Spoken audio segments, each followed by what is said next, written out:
안녕하세요.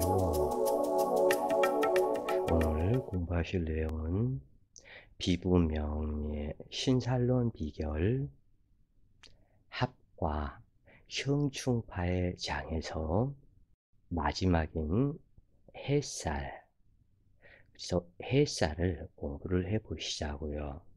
햇살은 6종류가 있고 자수와 미토가 만나면, 즉 일지자수가 미토를 만나거나 일지미토가 자수를 만나거나 그러면 해살이 되는데, 이것은 원진살이 포함이 되어 있다 그래요.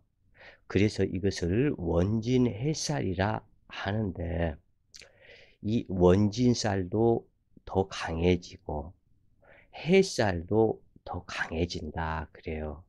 어떻게 보면 햇살로 인해서 원진살이 더 강해진다라고 보는 것이 맞지 않을까 싶다 그래요.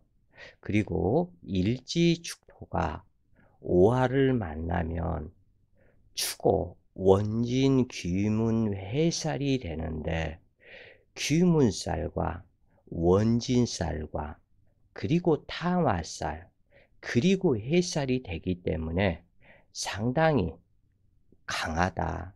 그래서 이러한 원진살과 해살이 되는 자미 원진 해살, 축오 원진 기음은 탕화 해살, 이 부분은 정신계에 강력한 영향을 미치게 된다 그래요.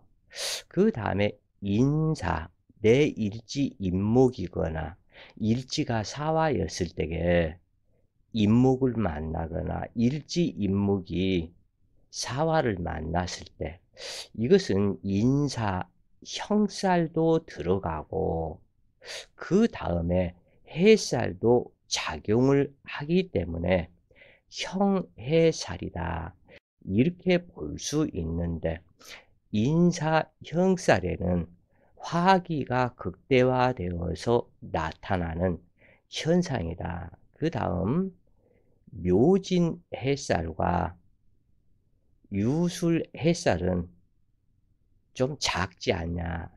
이것은 아무런 문제가 그렇게 크게 되지는 않는다. 특히 술토는 유금을 생하는 그러한 관계이고, 또 묘목은 지인토를 극하는 관계라고는 하지만, 그래도 같은 목방의 형제와 같은 상태이다. 또는 금방의 형제와 같은 상태이다. 그렇기 때문에 이 묘진 햇살과 유술 햇살은 작용이 작다, 이렇게 볼 수가 있겠고, 그 다음 신금, 일지 신금이 해수를 만나거나 일지 해수가 신금을 만났을 때 햇살 관계가 되는데, 서로가 상생하는 관계이기 때문에 신금과 해수의 햇살도 대체적으로 작은 편에 해당이 되는데, 이 신중경금이 해중간목, 진행에 나가려 하는 해중간목을 극하는 상태, 그래서 이 해중간목 정신계에 영향이 미치게 된다, 이렇게 보시면 되겠고, 어찌되었건 이 중에서 묘진 햇살, 유술 햇살, 신의 햇살은 작용력이 작은 편에 해당이 되고, 유독히 작용이 큰 것은 자미 원진 햇살, 축오 원진 기문 탕화 햇살, 인사 형살과 햇살, 이 세 가지 종류가 여러 가지가 포함이 되어 있기 때문에 더 햇살 작용이 강하다고 볼 수 있겠다 그래요. 그래서 이러한 햇살들은 정신계에 영향을 더 많이 미치는 그러한 작용을 하겠다.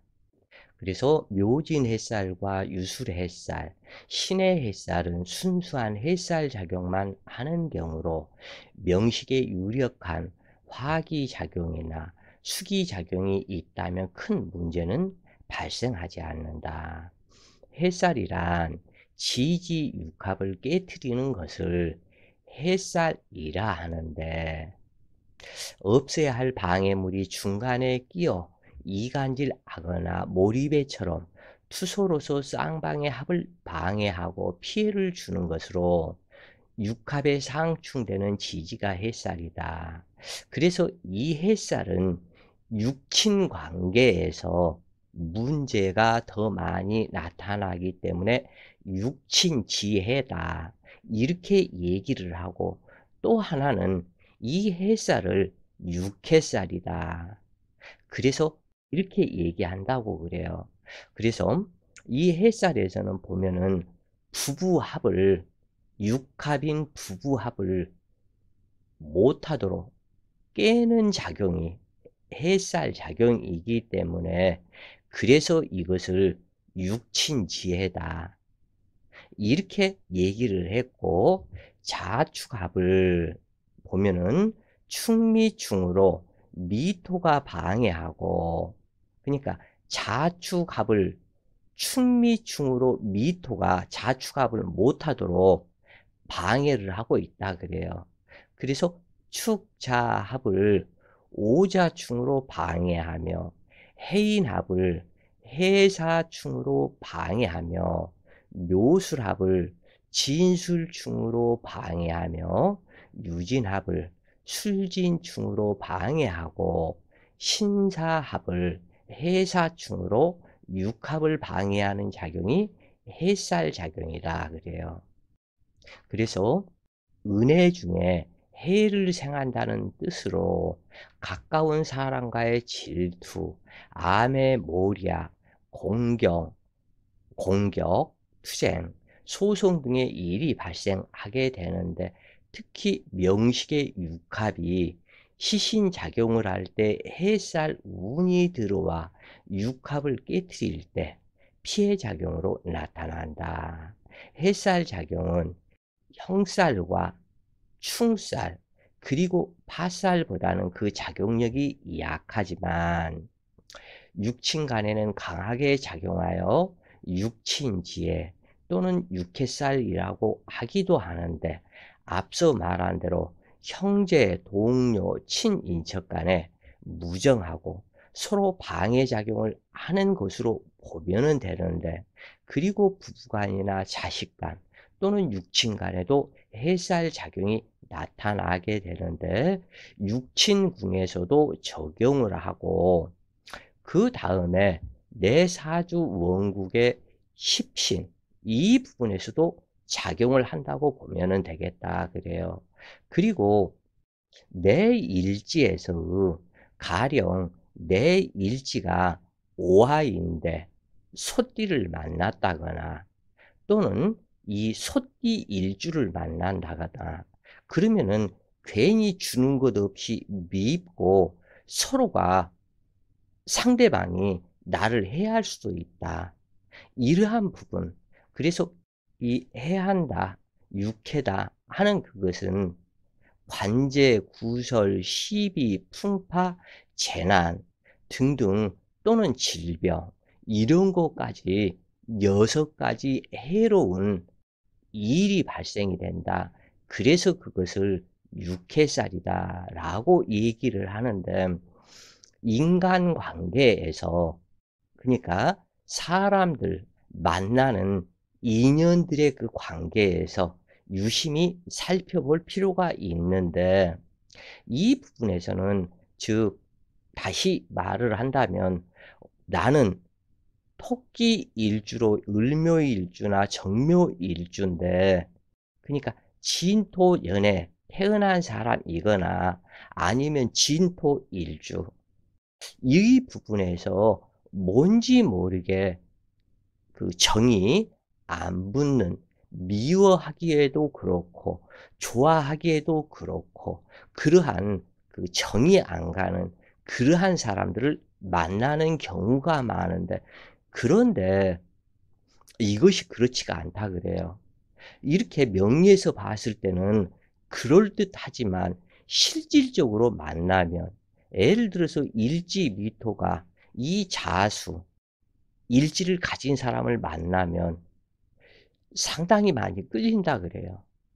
마찬가지로 일지축포가 말띠해에 태어나거나 아니면은 오화일지인 사람은 더 많이 끌린다 그래요. 이 모두 다 그렇다. 그 이유는 뭐냐면 그 사람을 해하고 미워하기 위해서 묘하게도 처음에는 정이 간다. 그리고 그 정이 가는 그것이 끝나는 순간에 햇살작용으로 나타난다 그래요. 처음부터 미움도 사랑도 원망도 아무것도 없는 그냥 직장 관계 또는 뭐 가족 관계 등등등 이러한 부분에서 그냥 만나기만 했다면 그 사람을 미워하고 해하고 할 일이 없겠죠. 그런데 이 정이 가서 뭔지 모르게 내가 도움을 주고 이러한 부분에서 나는 그 사람한테 도움을 줬지만 저 사람은 나한테 도움을 주지 않는다라는 생각이 들면은 그때부터 그 사람을 미워하는 마음, 그 미워하는 마음이 햇살이겠다 그래요. 이것이 가중되면 더 크게 작용을 할 것이고, 그래서 가족 관계에서도 한번 살펴보시라 그래요. 내 사주 원국에 무슨 내가 예를 들어서 미토 일지였었다. 그러면은 내 가족 중에 자수세년에 태어난 사람들이 누가 있는가? 또는 자수 일지에 해당하는 사람이 누가 있는가? 이 부분을 살펴보면 아마 필자가 얘기하는 것을 이해할 수 있을 것이다 그래요. 그래서 오늘은 햇살의 특징을 공부를 하였고 이제 자미 햇살, 추고 햇살, 인사 햇살, 묘진 햇살, 유술 햇살, 신의 햇살 이렇게 해서 6개의 햇살 작용이 왜 형성이 되고 나타나는 일들은 어떠한 것이 나타나는지 살펴보시자고요. 자, 오늘도 좋은 시간 되세요. 화이팅!